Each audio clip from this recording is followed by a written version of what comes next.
Welcome to War Room, the official podcast of the U.S. Army War College online journal, graciously supported by the Army War College Foundation. Please join the conversation at warroom.armywarcollege.edu. We hope you enjoy the program. Hello and welcome to the War Room podcast. Today I'm joined by General John Hyten, the commander of U.S. Strategic Command. Sir, welcome to the War Room podcast. Thanks. It's great to be here, Andrew.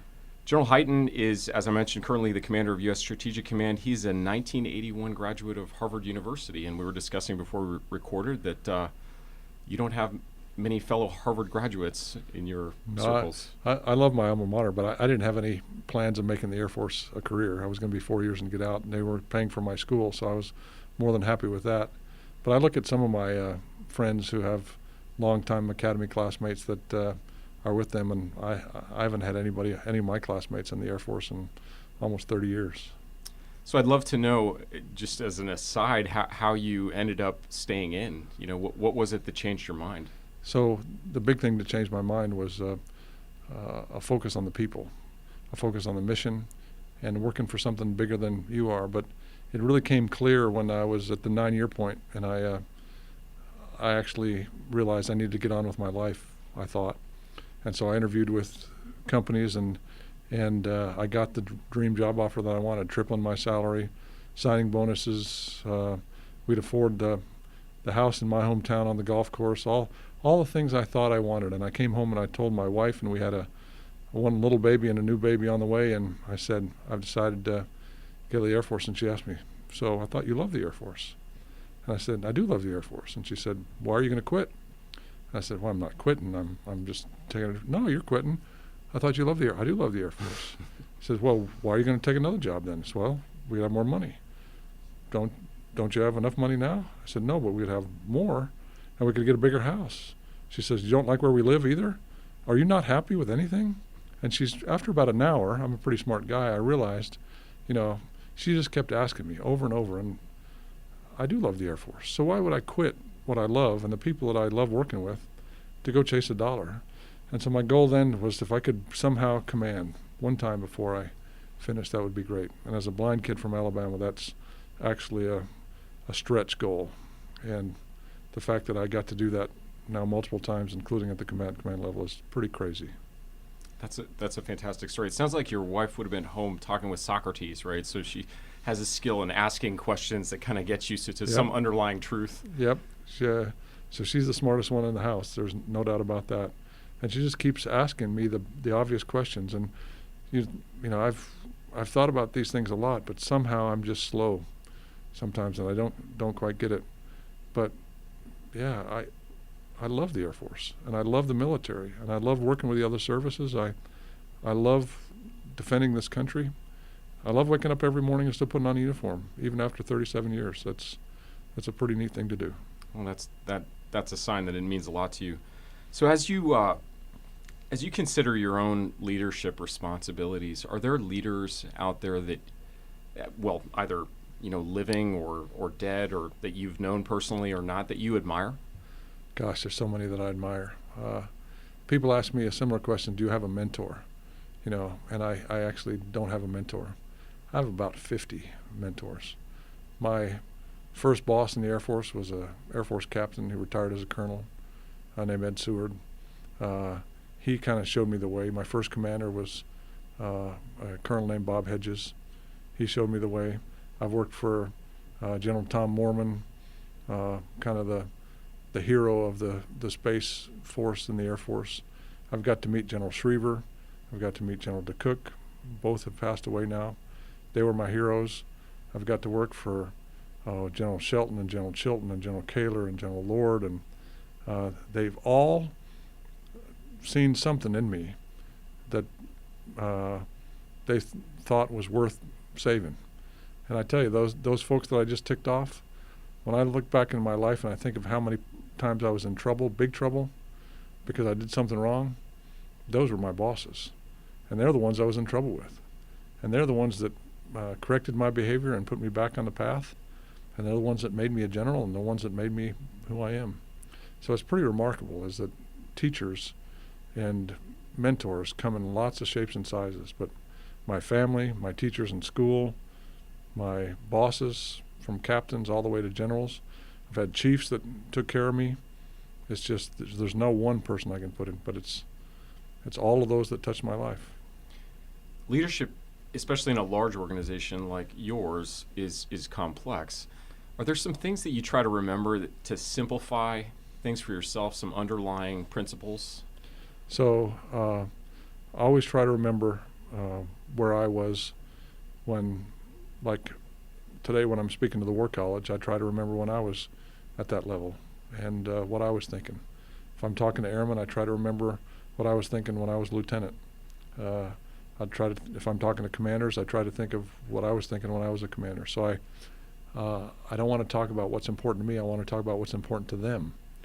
That's the trick to communicating, I think, is that you have to understand your audience and focus on communicating to them. It's not about you, it's about them. Are there things that you have to deal with now that you wish you understood better earlier in your career in terms of preparing yourself for the challenges that you face? So you could go a number of different ways on that.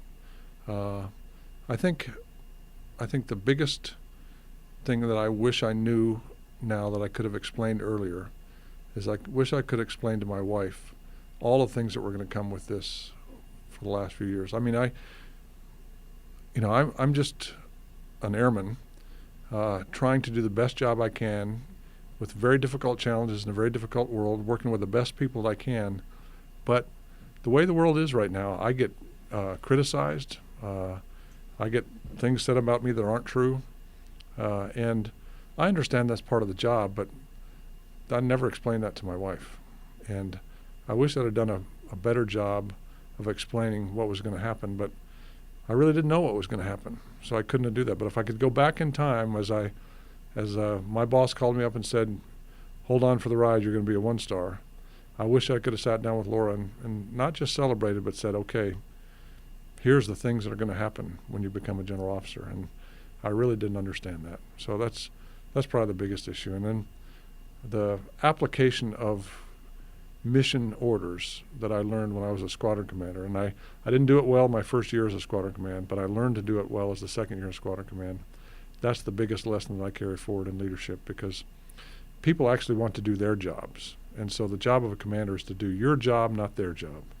And I realized after my first year in command, I had 3 NCOs come up to me and explain that to me, and they did it in a very good way, that I was doing their job.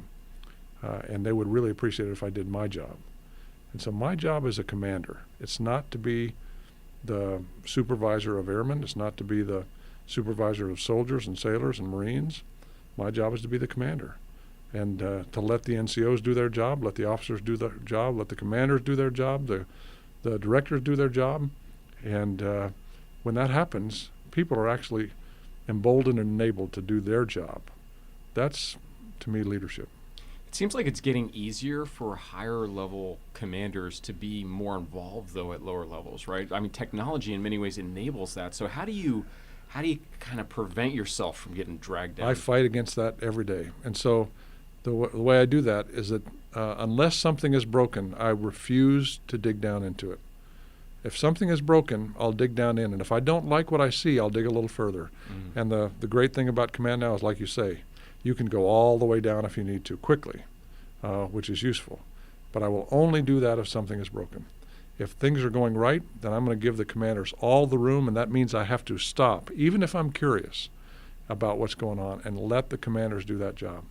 I have to know enough about what's going on to make sure they're executing my vision and intent. But once they're inside that left and right boundary, go as fast as you can, and I'll watch you, and I'll make sure we're going down that path, but I'm not going to do your job. At your level, much of what you do, and you alluded to it earlier, is managing out and up, right? So it's communication and persuasion, and it's less internal, but you still have a lot of things that you're trying to do internally. So how do you balance those two requirements? So it's my favorite days are down and in. The hardest days are up and out. But some of the most important days are the up and out days. Because as a combatant commander, I have requirements to be up and out, either on Capitol Hill, with our allies, broadly based. How do I reach out for the command to make sure that my command can do their job and that our message is being delivered? And it's interesting because I think the commander of STRATCOM has a little bit bigger job today than we did 20 or 30 years ago. Because 30 years ago, we still talked about deterrence a lot in this country. We still talked about nuclear weapons a lot in this country. Today, the broader population does not. And therefore, part of my job is to make sure that that becomes part of the dialogue again, because we have adversaries that are making it part. And if I don't talk about it, then the conversation doesn't start these days. And I want that conversation to start. It's interesting, I think, how quickly we've forgotten as a country those conditions that you're describing of sort of the 1980s. One of my most formative memories, I kid you not, is seeing the movie The Day After. Right. When I was a child, which, by the way, shouldn't have happened. I was way too young to watch it. Yeah. But it was profoundly disturbing to me. And I was talking with my kids who are, 13, 11, 9 years old about some of these things and, the 24-hour alerts and so on. And it is kind of a different world now. It is. And if you want to think about it, when I was a kid, we did duck and cover drills in elementary school. We would pretend that a Russian Soviet nuclear weapon was coming to Huntsville, Alabama, and we would practice our procedures, which were get out of your desk, climb under your desk, duck and cover. Whether that would do any good or not, I don't know. I imagine Huntsville was probably a target. It was the target. And actually, my deputies from 15 miles from where I grew up, Admiral Richard, and we talk about how proud we were that we were a target, because that meant Huntsville was important. Yeah. But we used to do that. We don't do that anymore. But in 2016, Russia did a civil defense drill like that with 40 million of their citizens. Wow. 40 million Russians participated in that kind of civil defense drill, responding to attack from the United States. So if our adversary is looking at it that way, and they're building weapons to challenge us, this is not a theoretical problem. This is a real problem that we have to deal with. I wanted to ask you a question about something you have in your commander's intent and vision, where you describe your vision as one innovative U.S. STRATCOM warfighting team, which I think is a very interesting phrase. So when you use that word innovative, for you, what does that mean? So you have to look at it in context of the whole phrase, because each of those words is part of it. Innovative is part of it. But the command, and I've been part of this command for most of my adult life as a component or directly involved in it. This command has been stovepiped in the different organizations. There was the nuclear arm, there was the space arm, there was the missile defense arm. For a while there was the cyber arm, the ISR arm, the countering weapons of mass destruction arm, the electronic warfare arm. And inside the nuclear arm there was the ICBM arm, the submarine arm, the bomber arm, the cruise missile arm, the gravity bomb arm, the weapons arm. I mean, it's a lot of arms, like an octopus. It's an octopus. It's arms everywhere, which means we weren't one team. We were a whole bunch of different teams. And people always ask me, who's the integrator? Well, that means the command's not working right, because we all have to be the integrator. Mm-hmm. We all have to work together. And so the vision started forming then. It says the vision of the command is, instead of having all these stovepipes, these single arms that are operating independently, the vision for the command should be when we operate all together as one warfighting team. But then if you think about it, you just can't take the current capabilities we have and say, yep, now we're one team. You actually have to innovate. You have to change the concept of how you employ forces. You have to change how you integrate space into operations. How do you defend space? All those things require different thinking. That's the definition of innovation. Different thinking that derives different answers requires innovation to come up with those solutions.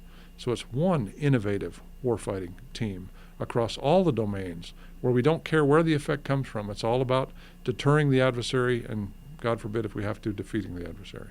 How do you encourage that kind of innovative activity in the organization? Well, it's a challenge, because the nuclear business is not built on innovation. In fact, there are certain elements of the nuclear business you don't want innovation in. You just want to execute that mission. So you have to explain to people that, hey, I just want the mission to get done, and you have to create the environment of freedom of thought, freedom to engage, and that's where mission type orders and commander's intent become the key piece of the puzzle. You have to create that room to maneuver, because if people have no room to maneuver, they will not think and they will not innovate. So creating that room to maneuver is a big part of my job, and that's why when you read the vision and intent, you'll see that it's very broad left and right boundaries that are defined in that. And as long as they're inside that, I say it in the intent, you can go as fast as you want to inside those boundaries. Now, that actually is resonating very well with the younger people that are coming into it, because that's the way they've been taught through school. But people that are my age and, kind of senior folks, we don't think that way because that's not the way we were taught and the way we were trained and the way we were educated. So we have to work a lot with the top levels of leadership to make sure that all the levels are enabling the force to be innovative. The tension you just described between having a mission that requires really reliable, compliant forces, right? I mean, safety protocols, I imagine, are pretty significant for the nuclear force. So, and as you pointed out, that's not always the most encouraging or enabling for innovation. With the nuclear force, the development in the first few decades, I should say, after the Second World War, it was changing so rapidly, and now you're leading an organization with systems that are pretty mature, but you're anticipating some significant changes that are coming. So that seems like a difficult balance, right, to strike between. And I probably was worried more about that than I should have been, because once I get out to the missile fields, the submarines, to the bomber bases, those places that are you called more mature, more stable, older weapon systems, those are actually the place where there's lots of opportunity for innovation. Innovation on how the crew force manages their schedule. Innovation on how now there's certain things that you don't change.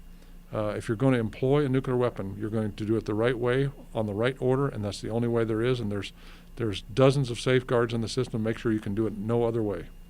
But everything else about how you do your job is your job. And when you ask people, is there a better way to do this? It's funny. Lieutenants will come up with, oh yeah, I don't know why we're doing this. People say we've been doing this for 20 years, but I don't understand why. How do we adjust the schedule to allow this? How about we put the most experienced driver that actually drives in snow a lot? If it's snowy, we're not just going to say, okay, it's your turn and you're from Florida, you drive today. No, how about having a risk posture that says, hey, the experienced driver in snow, you drive today. We never think about that because we became so rigid. We just wouldn't ever adjust drivers. We wouldn't drive security. All those things have huge opportunities. And those little innovation things actually turn into big innovation things as people start, hey, they let me do that. How about this? How about this? And then life gets better in each of those domains. Do you sense that the appetite for investment in the nuclear force has changed fundamentally? It has, but I was talking to the student body a while ago. It's a little bit fragile in that the investment is clearly coming, and the morale is high, but I see, the morale being fragile because if we don't follow through with the promises that we've made, that morale will go back the other way in a hurry. So right now, because of the leadership of a number of great people, especially in the submarine force, the bomber force, the ICBM, the nuclear business, the morale is very high. But we've made promises to them that new stuff is coming, and they expect that new stuff. They don't want to operate 1950s technology their whole career.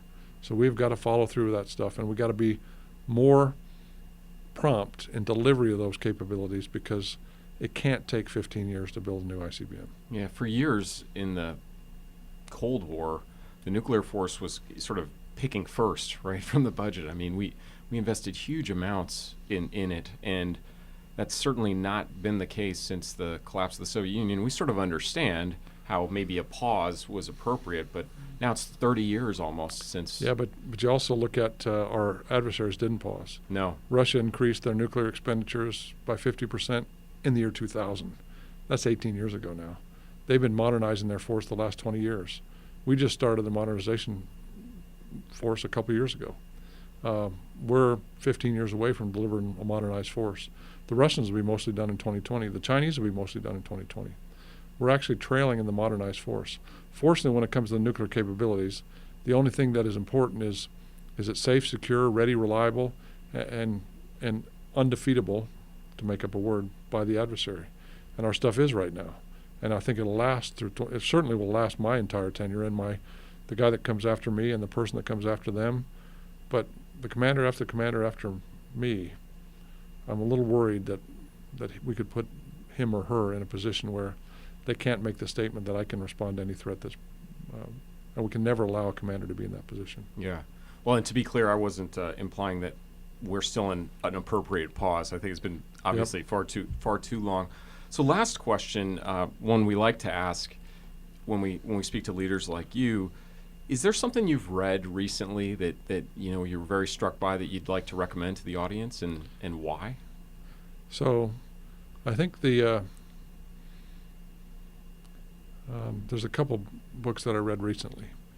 So I got a similar question from the student body, and I guess I was going to give a different answer, but I'll give the answer that I'm reading right now. And I'm reading Rickover right now, biography of Rickover. And I'm doing that. And I just reread a biography of Schriever again. It was a fiery piece in the Cold War.